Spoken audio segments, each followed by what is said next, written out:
Varicose వ్యాధితో బాధపడుతున్నారంట. తక్కువ ఖర్చుతో ట్రీట్మెంట్ కావాలి అనుకుంటే ఎవిస్ హాస్పిటల్ని సంప్రదించండి. నమస్తే రమ్మగారు. నమస్తే జయ. చందమామ కథ ఒకటి చెప్తారా? పూర్వం అట కేరళ రాజ్యంలో రసార్ణవుడు అని ఒక ఆయుర్వేద వైద్యుడు ఉండేవాడట. ఆయన చాలా కాలం గురు శుశ్రూష చేసి ఎన్నో గ్రంథాలు చదివి వైద్యం చేసేవారు. అమృతహస్తమే అయింది. ఆయన చేత్తో కుదరని జబ్బే లేదు. అద్భుతమైన వైద్యం చేసేవాడు. ఈ రసార్ణవుడి కుమారుడు సోమదత్తుడు. అతను కూడా ఆయుర్వేద వైద్యమే. సాధారణంగా అనుచానంగా వైద్యాలు వస్తూ ఉంటాయి. వంశపారంపర్యంగా చేస్తారు. అయితే ఏమైంది, కుర్రవాడు కూడా చేస్తుండేవాడు వైద్యం. ఈయనకి ఒకసారి ఏమనిపించిందంటే, నేను ఇంతకాలం గురు శుశ్రూష చేసి మా నాన్నగారి దగ్గర ఎన్నో తాళపత్రాలు ఉండి నేను ఎంతో భక్తి తత్పరతతోటి ఈ పని చేస్తున్నాను. అనుచానంగా వస్తుంది కాబట్టి నా కొడుక్కి కూడా వచ్చింది, కానీ నాలాగా వీడు చేయలేకపోతున్నాడు. నా అంత అనుభవం వీడికి రాలా. అందుకని ఏదైనా ఒక దైవ సహాయం లభించాలి. నాడి చూసి వైద్యాన్ని, వీడి జబ్బు ఇదేని పసిగట్టగలగాలి. వాడి చేత్తో ఏది ఇచ్చినా తగ్గిపోవాలి. దీనికి ఏదైనా ఒక దైవ సహాయం తీసుకుందామని అనిపించింది. ఆయన కొడుక్కి తన వైద్య వృత్తి అప్పచెప్పి, ఇల్లు వాకిలి ఆశ్రమం అన్నీ అప్పచెప్పి, తోటలు దొడ్లు ఉన్నాయి, ఇవన్నిట్లలో ఈ మన మూలికలు అవి ఉండేవి. తపస్సుకి వెళ్ళిపోయాడు. ఆయన 3 ఏళ్ల పాటు చాలా తీవ్రంగా అశ్విని దేవతల కోసం తపస్సు చేశాడు. అశ్విని దేవతలు కొంచెం సులువుగా ప్రత్యక్షం అవుతారు. మనం ఇంతకు ముందు కూడా ఒక కథ చెప్పుకున్నాం. అయితే ఈ దేవతలు ఇద్దరూ ప్రత్యక్షం అయ్యారు. ఏం కావాలి నీకు అని అడిగితే, ఒక అద్భుతమైన వైద్యం చేయగలిగే చెట్టు, దానివల్ల కుదరని జబ్బు లేకుండా చేయమని అడిగారు. ఇవ్వమని అని అడిగాడు. ఒక మూలిక అలాంటిది ఇవ్వమంటే వాళ్ళు ఏం చేశారట, కొన్ని గింజలు ఇచ్చారు. ఒక గింజలు ఇచ్చి, ఈ గింజల్ని పాతిపెట్టు, దీని నుంచి ఒక మహావృక్షం వస్తుంది. ఇది స్వార్థరహితంగా చేసినంతకాలం దాంతో ప్రతి జబ్బు తగ్గిపోతుంది. స్వార్థం లేకుండా చెయ్యాలి, లేకుండా స్వార్థరహితంగా చేసినంత కాలం పనిచేస్తుంది. దీనికి ఒక ఫలం కాస్తుంది, అది స్వర్గ ఫలాన్ని ఇస్తుంది, అమృత ఫలం. అది స్వార్థంతో తీస్తే మాత్రం రాదు. స్వార్థంతో తీసారా వేరే అడ్వర్స్గా వచ్చేస్తాయి. ఆ పండు కోసాక ఇంక ఈ చెట్టు లాభం లేదు అని చెప్పారు. ఈయన బీజాలు తీసుకుని మళ్ళా కేరళ రాజ్యానికి వచ్చేసాడు.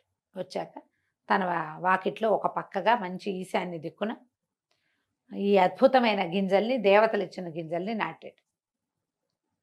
చూస్తూ ఉండగానే ఒక చెట్టు మొలిచింది. తక్కువ రోజులుండి అది మహావృక్షమైంది. దాని ఆకుతో తలనొప్పి, కడుపుల నొప్పి, వీపు నొప్పి, వేలు నొప్పి, పడింది గాయం, కాలిన గాయం అన్నీ నయమైపోయేవి. ఆకులు కోయటం, చూర్ణం చేయటం, ఇచ్చేయటం, రసం తీయటం, ఇచ్చేయటం, ఆకులు తీసి పుండు మీద వేస్తే మానిపోతుంది. దీనికి చిటారు కొమ్మన ఒక ఎర్రని అద్భుతమైన అంత ఫలం కాసింది. ఒకటే. వచ్చిన వాళ్ళందరికీ రసార్ణవుడు చెప్పేవాడు, అది విషఫలం, ఆ కండు కోయకూడదు. ఈ ఆకులు కూడా తండ్రి కొడుకే పనిచేస్తాయి, వీళ్ళే కోస్తారు, వాళ్ళకే కదా అది వచ్చింది. అవును. చక్కగా వైద్యం చేసేవాళ్ళు. జరిగింది కొంతకాలం జరిగాక రసార్ణవుడు పెద్దవాడైపోయాడు. ఆయన మరణించే సమయంలో కొడుకుని దగ్గర పిలిచాడు. నాయన, విషఫలం అని చెప్పే కానీ అది విషఫలం కాదురా, అది అమృత ఫలం. ఓహో, ఈ చెట్టు ఆకులు నువ్వు స్వార్థం లేనన్నాళ్ళు నీకు పనిచేస్తాయి. స్వార్థం నీ బుద్ధిలోకి వచ్చిందా, ఈ ఆకులు పనిచేయు అంటే కొడుకు అన్నాడు. సోమదత్తుడు ఆతృతగా, నాన్న నువ్వు అమృత ఫలం అంటున్నావు, చచ్చిపోయేందుకు సిద్ధంగా ఉన్నావు, ఆ పండు కోసి నువ్వు తీసుకుంటే నువ్వు బతుకుతావు, మన కోసమే కదా అశ్విని దేవతలు ఇచ్చింది అంటే ఆయన చెప్పాడు, కాదురా నాయన, ఆ పండు కోసామా ఇక ఈ చెట్టు పనిచేయదు. ఓహో, ఈ చెట్టే మన జీవనం, ఈ చెట్టు వల్లే అందరికీ జబ్బులు తగ్గుతున్నాయి, ఈ చెట్టే మన ప్రఖ్యాతి, స్వార్థం రాకుండా చూసుకో, పండు మాత్రం కోయొద్దు. బాగుంది. సోమదత్తుడు ఎంతకాలమో వైద్యం చేస్తూ ఉండేవాడు. వచ్చిన వాళ్ళంతా అడిగేవాళ్ళు, మా నాన్నగారు అది విషఫలం అన్నారు, ఆ పండు ఉంటేనే ఈ చెట్టుకు బలం, కానీ అది కొయ్యకూడదు, ఏదో చెప్పేవాడు. ఎవరు దాని జోలికి వెళ్ళేవాళ్ళు కదా. ఈ డాక్టర్ దగ్గరికి వచ్చే వాళ్ళంతా జబ్బులు మారి వాళ్లే కదా, వేరే యావగేషన్స్ తోటి ఎవడు రాడు అక్కడికి. అంతేగా, కొత్త ఐడియాలతో రారు. ప్రతి వాళ్ళు వైద్యం కోసమే వస్తారు. డాక్టర్ల దగ్గరికి వచ్చేందుకు పిచ్చి వేషాలు వేయడానికి వస్తున్నారంటే ఎవరైనా వాళ్ళు మనుషులుగా ఉండడానికి కూడా పనికిరారు.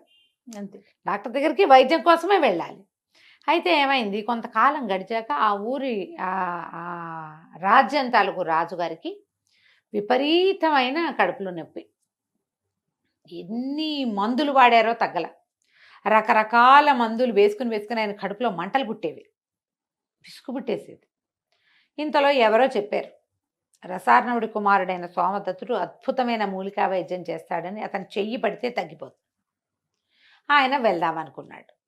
ఆయన బతికేలాగా లేడు ఆ నొప్పితోటి, ఆ ఉదరసూలతో. కూతురు నాన్న ఏమైపోతాడోనని రాకుమార్తె అయినటువంటి మణిమాల కూడా, నేను కూడా వస్తాను నాన్న అని అడిగింది. సరే మణిమాలని వెంబడి పెట్టుకొచ్చాడు. వచ్చేసి వీళ్ళ ఊర్లో బస చేశాడు. కబురు చేశారు. ఈయనకి అప్పటికే తెలిసింది రాజుగారు ఎంత డెస్పరేట్గా ఉన్నాడంటే తన నొప్పి తగ్గిస్తే రాజ్యమైనా ఇచ్చేసేలాగా ఉన్నాడు. ఇదొకటి. రెండో భర్త కూతుర్ని వెంట పెట్టుకొచ్చాడు. 20 సంవత్సరాల అమ్మాయి, ఎంత అందగత్తో, ఒక్కతే పిల్ల. ఆ పిల్లని చేసుకున్న వాడికే రాజ్యం వస్తుంది. ఈ సోమదత్తుడు నడి వయసు వచ్చేదాకా ఇతనికి స్వార్థం రాల, కానీ ఇప్పుడు వచ్చింది. ఇప్పటిదాకా ప్రతి వాళ్ళు ఏదో తృణమో పణమో పట్టుకొచ్చిస్తే వీళ్ళు హాయిగా గడిచిపోయేది, హాయిగా ఉండేవాళ్ళు. రాజకుమార్తె రాజ్యము రెండిటి మీద మనసైంది అతనికి. ఎవరిని చూడ్డానికి వెళ్ళినా 4 ఆకులు చేత్తో పుచ్చుకుని వెళ్ళేవాడు. ఒంటి మీద దద్దుర్లంటే ఆకులతో రాస్తే పోతుంది. కడుపులో నొప్పంటే ఇంత పొడి ఇంత దంచి వేస్తే పోతుంది. ఆకులు లేకుండా ఎప్పుడు వెళ్ళేవాడు కాదు. మొట్టమొదటిసారి ఆకులు తీసుకురాకుండా వెళ్ళాడు రాజుగారి దగ్గరికి.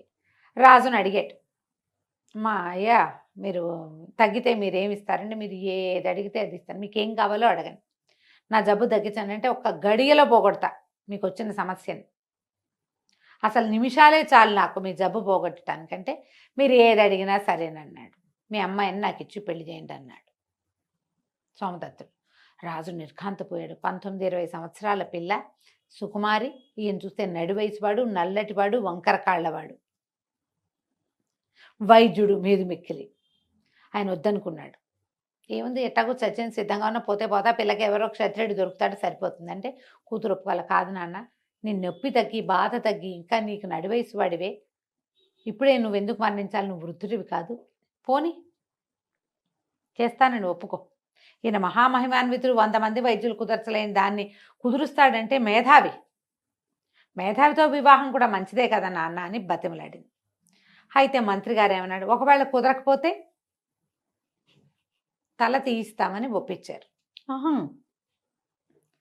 కూతురు కూడా అదే చెప్పింది, మీకు వైద్యం కుదరకపోతే ఈయన్ని సంహరించటమే, కుదిరిందా పెళ్లి చేసుకుంటా. ఒప్పుకున్నాడు సోమదత్తుడు. ఎప్పుడైతే ఈయన అక్కడికి వెళ్ళి ఈ మాట అన్నాడో బయటకు వచ్చేసింది వార్త. ఆవిడ పరమ దుఃఖం వచ్చేసింది సోమదత్తుడి భార్యకి. ఇంతకాలం 40 వయసు వచ్చింది, ఇంత పెద్దవాడయ్యాడు, 50 ఏళ్ళు వస్తే ఇప్పుడు రాజకుమార్తెను పెళ్లి చేసుకుంటే నా జీవితం ఏమవుతుంది, నేనేం చేయాలి? అంతేగా, అలాగే కదా ఆలోచన వస్తుంది జయ. మరి ఆడవాళ్ళ జీవితం ఏమవుతుంది ఈ కాలం అంటే? మరి ఏమైనా 50 ఏళ్ళు వచ్చాక పెళ్లిళ్ళు చేసుకుంటున్నారేమో. పాతకాలాల్లో ఏం చేసుకునేవాళ్ళు?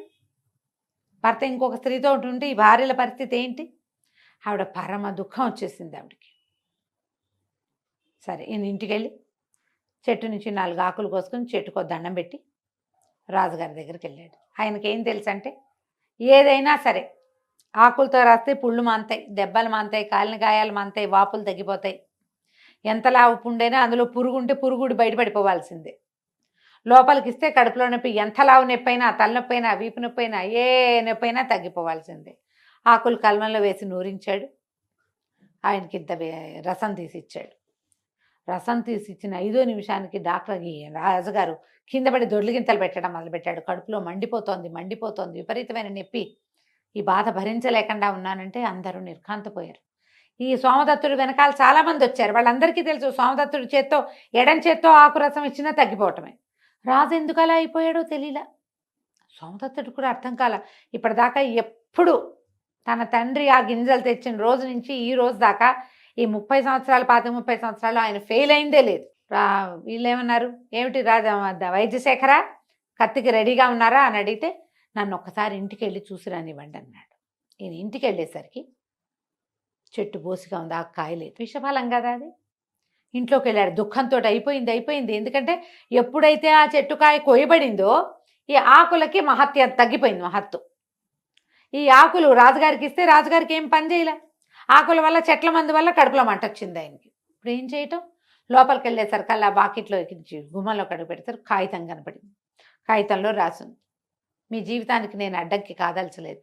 రాజకుమార్తెను పెండ్లాడి హాయిగా ఉండండి. విషఫలం తిని మరణిస్తున్నాను అని రాసింది. ఈ విషఫలం ఎవరు కోసారు? భార్య కోసింది. ఈయనేమో స్వార్థంతో మందిచ్చాడు. ముందే స్వార్థంతో మందిచ్చినందుకు అక్కడ పనిచేయలే. ఫలం కోయబడింది, ఇంకా ఎప్పటికీ ఆ మందు ఆ చెట్టు పనిచేయదు. అంతేగా. 2 విధాలా నష్టపోయాడు. ఇటు భార్యను కోల్పోయాడు. పరమ దుఃఖంతో నెత్తి మీద చేతులు పెట్టుకున్నాడు. భటులు వచ్చేసారు. నువ్వు ఇంకేదైనా వైద్యం చేస్తావా, చంపేయమన్నావా అని లాక్కుపోయారు. లేకపోతే రాజుగారు గోడును విలపిస్తున్నాడు. నొప్పి రాకుమార్తె ఏడ్చేస్తుంది. మంత్రివర్యులంతా నెత్తి మీద చేతులు పెట్టుకుని ఉన్నారు. ఈయనకి కత్తి తెగటార్చటానికి నుంచునుంటే ఆకాశంలో నుంచి ఒక అశరీరవాణి వినపడింది, నా భర్తని క్షమించండి, అతను మొత్తం జీవితంలో మొట్టమొదటిసారి స్వార్థానికి లోనయ్యి ఈ పొరపాటు చేశాడు అని ఆకాశంలో నుంచి ఒక మూలిక కింద పడింది. ఈ మూలిక రసం తీసి రాజుగారికి ఇవ్వండి, రాజు స్వస్థుడవుతాడు, నా భర్తని శిక్షించకండి అని మాయమైపోయింది. ఆ మూలిక రంగరించి సోమదత్తుడే ఇచ్చాడు ఆయనకి. మూలిక వేసుకున్న కాసేపటికి రాజుగారికి కొత్త మంట పాత నొప్పి 2 పోయినాయి. స్వస్థుడైపోయాడు. ఆయన రాజకుమార్తెను తీసుకెళ్ళిపోయాడు. సోమదత్తుడు ఇంకా జీవితంలో వైద్యం చేయలే. విషఫలం అంటే అదేదో విషం కాదు, స్వార్థమే విషం. విషయం అంతే. నువ్వు ఎప్పుడైతే సెల్ఫిష్గా మారేవో అయిపోయింది అంతే. కథ కంచికి మనం ఇంటికి. చాలా చాలా బాగుంది. నమస్తే రమ్య. నమస్తే జయ.